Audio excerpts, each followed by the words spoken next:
หมักหักคานาลีเนาะแบบอยากแต่งอยู่แต่งงานกันนี่กินเฉาะเจ้าราคาเท่าไหร่กว่าคนใหญ่เป็นสิได้อยู่บ่คนใหญ่สิได้แค่พันแล้วคนใหญ่60 ล้านแล้วอ๋อ60 ล้านแล้วคนใหญ่เป็นได้พอใหญ่สิย่อได้อยู่ฉันว่าคือมันสิมันก็สิย่อได้บ่คือมาหลายแท้นักต่อลงบ่ได้บ่พอใหญ่ลองดูลองต่อมันดูได้ จังแหละ ลองมาดูระวังเท่าใดก็สิเอาได้ฮะ มันสิต่อ นักหาบหยาบดึงนี่แอวลั่นได้เนาะ คนเฮามันสิกินข้าวคำเดียวมันสิอิ่มได้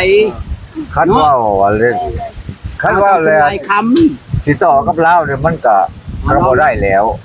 ลองก็ไปเรื่อยๆเอาได้ครับบาง2 3นี่บ่เอาดูจำบ้านจำเมืองก็ยังใครอยู่ ทำไหนจำบ้านจำเมืองฝั่งต้องทำเนี่ยก็ยังใครอยู่ต้องทำมันต้องมีได้คำมีบ่ทำเท่าไรคำคำบาทหนึ่ง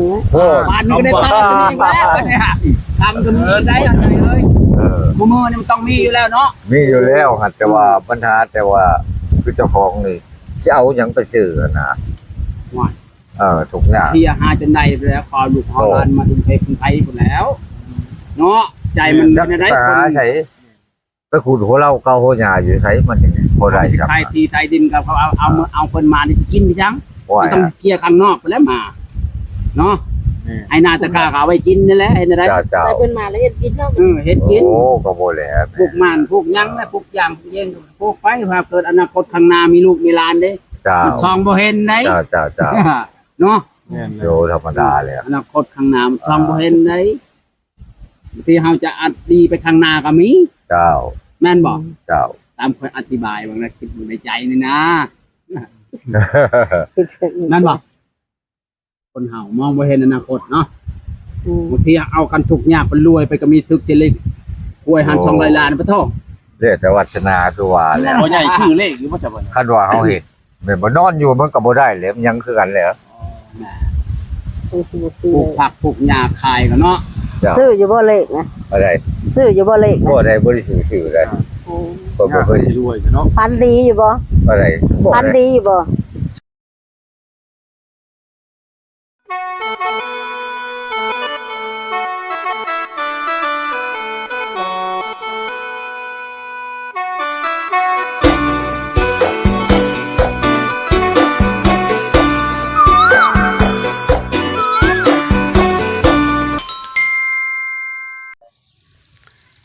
กับสบายดีหรือว่าสวัสดี FC พังไทยพังลาวหรือว่าต่างประเทศก็ยินดีเข้าสู่2บ่าวน้ำพามวลอีกแล้วพี่น้องมื้อนี้ก็สิไปหาตูมีคือเก่าคือเดิมพี่น้องโอ้ยตูมีก็อยากได้เมียอยากมีครอบครัวพี่น้องเลยว่า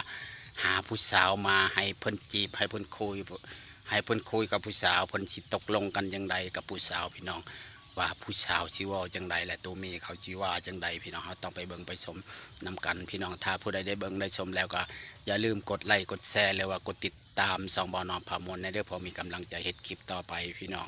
ไปบ่ต้องซักษาเสียเวลาเขาต้องไปเบิ่งไปชมนำกันว่าตัวมีกับผู้สาวเขาสิคุยจังใดกันพี่น้องไปเลยปั่นไปเรื่อยๆมันบ่มีแต่ปั่นไปว่ะไปบ้านหัวเมืองแม่นบ่แม่นเพิ่นก็ไปจ้ะเพิ่นก็ไปเว้ากับกูก่อนนั่นแหละแม่น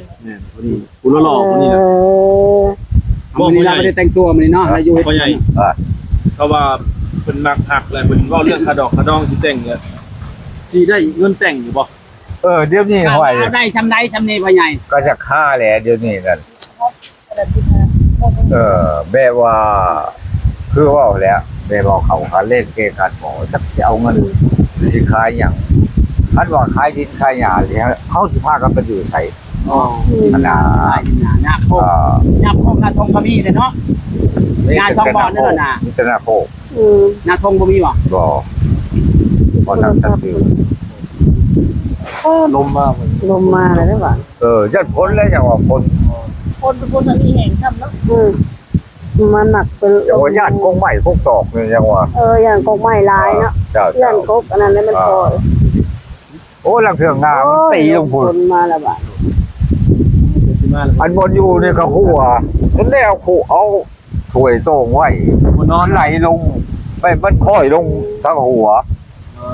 บ้านจะก็ปิ้นหัวขึ้นมาพี่บาทนี่ถ้าขึ้นพี่บาทนี่บ่ได้มันค่อย คนตกบาทนี่บาท อ๋อเรา เออ ที่ฮอดอยู่ว่าบ่ฮอดอ๊อบไปพี่น้องจะฮารี่แล้วบ่ โอ้หน้าน้อมเพิ่นได้แล้วมันมาเห็น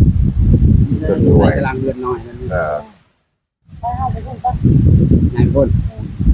งานเป็นอะไรคนอะไรมา คนทะเลมามันลมเขาก็ลมก็เจ้า แต่ว่าคันฝนตกนะหาบ่อนสิดังไผเนี่ยก็จักสิว่าได้อะไรแล้ววะแต่เขาประดังอยู่พื้นตาราง ตารางเพียงหมดแล้ว หัวประจำไม่อยู่เรื่อยโอ้ย คอยระวังเอาแล้ว สู้บ่ไหวเด้ ระวังเอาแล้ว พวกห่วงกระไรนะ เอาคุยอยู่นะ บ่เอ้ยเพราะว่าเรื่องสมุดรวมมากหักคานาลีเนาะแบบอยากแต่งอยู่แต่งงานกันนี่กินสอดเจ้าราคาเท่าไหร่กว่าคนใหญ่มันสิได้อยู่บ่คนใหญ่ เออ สิได้แค่พันแล้วครับใหญ่ 60 ล้านแล้ว อ๋อ10ล้านแล้วคนใหญ่ เป็นได้พอใหญ่ที่ย่อได้อยู่ สัง ว่า คือมันก็สิโยได้บ่คือมาหลายแท้เออ นัก ต่อลงมาได้บ่พอใหญ่ล่องดูล่องต่อมึงดูได้ ใช่แหละ ลองมาดูระวังเท่าใดก็สิเอาได้ฮะ มันสิต่อ นักหาบหยาบดึงนี่เอวลั่นเลยเนาะ คนเฮามันสิกินข้าวคำเดียวมันสิอิ่มไหน คันว่าอะไรคันว่าแล้ว หลายคำ สิต่อกับเราเนี่ยมันก็บ่ได้แล้ว เอาลอง เราก็ไปเรื่อยๆ ก็จะเอาได้ครับบางซอง3นี่บ่เอาดู เออจำบ้านจำเมืองก็ยังใครอยู่ ทำไหนทำบ้านทำเมือง วางช่องทำเนี่ยก็ยังใครอยู่ ต้อง3มันต้องมีได้คำมีบ่ นี่ คำเท่าไรคำอ๋อ ทำบาทหนึ่งนะ โอ้ บ้านนี้ก็ได้ต่อตัวนี้แล้วเนี่ยคำตัวนี้ได้อะไรเอ้ย เออ กูมือนี่มันต้องมีอยู่แล้วเนาะ มีอยู่แล้วหัดแต่ว่าปัญหาแต่ว่าคือเจ้าของนี่สิเอาหยังไปซื้อนะทุกอย่าง เที่ยหาจนได้ไปแล้วคอลูกคอหลานมาถึงไทยหมดแล้ว เนาะใจมัน จัก เป็นอะไร ษา คน ใช้ไปขุดหัวเราเกาหัวหญ้าอยู่ไสมันจังบ่ได้ครับ ไทยทีไทยดินกับเขาเอาเพิ่นมานี่กินไปจัง ว่า มันต้องเกี่ยข้างนอกไปแล้วมาเนาะไอ้นาตะกาก็เอาไว้กินนี่แหละเห็นอะไร เจ้าเจ้า ได้เพิ่นมาแล้วเฮ็ดกินเนาะ เฮ็ดกิน โอ้ก็บ่แล้ว พวกมันพวกยังนะพวกยางพวกเย่งพวกไปว่าเกิดอนาคตข้างหน้ามีลูกมีหลานเด้ เจ้า มันซองบ่เห็นได้ เจ้าเจ้าเจ้า เนาะ แม่น โยธรรมดาเลย อนาคตข้างหน้าซองบ่เห็นได้ที่เฮาจะอัดดีไปข้างหน้าก็มี เจ้า แม่นบ่ เจ้า ตามคนอธิบายบางนะคิดอยู่ในใจนี่นะนั่นบ่คนเฮามองบ่เห็นอนาคตเนาะบางทีเอากันทุกข์ยากเป็นรวยไปก็มีทึกเจริญหวยหัน200ล้านปะท้อ เรียกแต่วัฒนาคือว่าแหล้ว บ่ใหญ่ชื่อเลขอยู่บ่จะบ่ คันว่าเฮาเฮ็ดแม่นบ่นอนอยู่มันก็บ่ได้แหล้วยังคือกันแหล้ว ปลูกผักปลูกหญ้าขายกันเนาะ เจ้า ซื้ออยู่บ่เลขนะ อะไร ซื้ออยู่บ่เลขนะ บ่ได้บ่ได้ชื่อได้ก็บ่เคย รวยเนาะ พันดีอยู่บ่ อะไรบ่ พัน ได้ ดีอยู่บ่ ใช่หม้อย แรกเลขออกได้แมลงนะ แม่นอยู่ดอก คนซื้อเลขเนาะ บ่สุอันนั้นก็หลายคนอยู่มาถามว่าเจ้าพันธุ์แบบใดใช่หม้อยสิมีเลยว่ะนอนแล้ว บ่เคยพัน เป็น เนาะ สิหม้อย กลัวแล้วเราบ่เคยซื้อเลขนะเราบ่เคยได้เลขเราก็ เพิ่นบ่เคยมาบอกเลขบอกเบอร์หยังแล้วว่ะ ครับบอก คนตก รับที่ได้คนเบิ่งก่อน คุณเช้าพุ่นแล้วเนาะอันนี้ครับเนาะ กลับทางไหนบ้าน ครับมาจริงนี่เด้อ มีเลยแล้วมันต้อง มันออก มัน ขึ้น กลาย แล้ว บ้านทางไว้บ้านลงกง ออกซิโนหมด มี แล้ว แล้วเอาทางดำเลย ออกคือ มันมีเส้นทางทางแดง มันไกลอีก มัน แล้ว ไกลแล้วบ้าน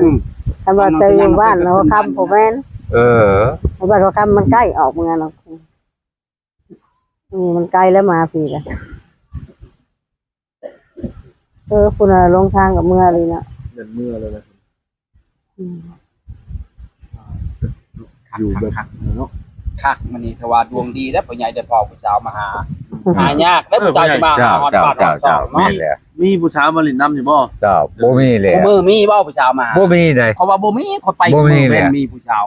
เป็นแต่นางสงอกผู้เดียวบัดใดก็นางสงอกผู้เดียว นี่ครูพนังนี่แหละคนน่ะกระติกน้ำ อันนี้แล้วจะว่าไปหาบ จ้า น้ มานั่งเคียงข้างว่าโทษ ำไปหาบน้ำมาเอาเชื้อราชีอันนี้แหละ เอาไปใหญ่แมลงในยันนอนคักปันยังเนี่ย แมลงพันธุ์ดีเลยสะ เจ้าพันธุ์ดีไม่แห่งดีเลย พันธุ์ดีแล้วแมลง มันก็แห่งชื่อเลข ผู้ใหญ่ดิ มันแห่งชื่อเลขแล้วให้มันรวย ต เนี่ ก ย ผู้ใหญ่เอ้ย ตกยันผู้ใหญ่บ่พันดอกผู้ใหญ่สิแล่นไปแล่นมา แต่ เนี่ย ว่าพันเห็นผู้สาวอ่ะอย่าว่านอนกลางคืนพันเห็นผู้สาว มันหัวเลยอันนี้นั่น เออ แล้วเถื่อจนลุกมานั่งอยู่ เขามันล่มแห้งแล้วก็ลงไปนั่งอยู่ตารางคนแล้วกลางจ่องใช่ แต่ว่าโอ้ยลำคาญหลายจังหวะลำคาญหลาย เป็นไงต่อผู้สาวขาดองผู้สาวเอาได้ทำได้ก็ชามบ่ ลองว่า ชามจะเอาได้จะบ่ชามกับตัวเขาว่าบาทหนึ่งทองนะเอาจิต่อลงจากซองฉลึง ใครบอก ต้อง สูง คอเป็นซองฉลึงติดไว้ได้บ่ สูงหลายกับโอ้มันก็หลุด เอาจะ ย่ ต่ อ อเอ บ่ ง ขึ้นแล้ว ฮะว่าความมัดมาแล้วกลุ่มคือจมงหัวดอกไอ้อะไรก็หาไปแล้วยกชายยกขวาเลยเนาะจะได้มันสิได้ว่าเขาสิได้ลูกเมียเนี่ยมาอยู่นอนเคียงข้างก็บ่ได้ง่ายได้ โอ้ธรรมดาเลย หา แม่ อยู่บกเลยเนาะ อันมากขึ้นใช่ว่าสภาพของตัวเองเนี่ยมันก็ขึ้นหาอย่างมันก็บ่มีแหละทั้งอยากได้อยากกินเนี่ยปู้ก็ว่าอยากขังเออ ใช่ บ่สมมุติว่าผู้สาวลดให้ประมาณชำจะเว้าสิเอาได้บ่ เออ สำนั้นหั่นนะ จังหวะ อย่าจังว่าได้อย่าว่า อืม จัง จัง ว่า ว่า เราอะ คือเว้าหยังก็ว่า โย มีแต่ให้รอกับรอว่า คือ พังไปก่อน คือ จะ บ่ พัง เว้า ไปก่อนน่ะบ่ได้พังไปก่อ พั น งไป น่ะ ก่อนเหรอ เอาไปมันจะพังไปก่อนน่ะบ่ได้ มันพังไปพังมามันลึกเนาะ โอ้ บ่ได้นะพังมันเสียเวลาเนาะ แม่นแล้ว พังไปก่อนเหรอวะ โอ้เอาสิว่าก่อนนอนแล้วมันก็บ่ได้ตัวเลยอ่ะ เฮาเอาไปก่อนแนวมันบ่ได้เสียหาย เออ เว้าลมม่วนว่าจีบสาวที่เป็นไรเขาก็เว้าว่าก็ฮ้อนเขาลงทุนความเว้าซื่อๆแต่เงินยังบ่ได้เสียบ่เป็นหยังละวะเขาก็เว้าซื่อๆเนาะเอาอยู่โหว่าราคา มันว่าเศร้า30 สิ ก็ รับ ยัง ได้ซำนี้อ่ะ ยั นะ งว่าสิอ่านหาเห็นเนี่ย นี่คือได้เนาะอ่านหาเห็นเนาะ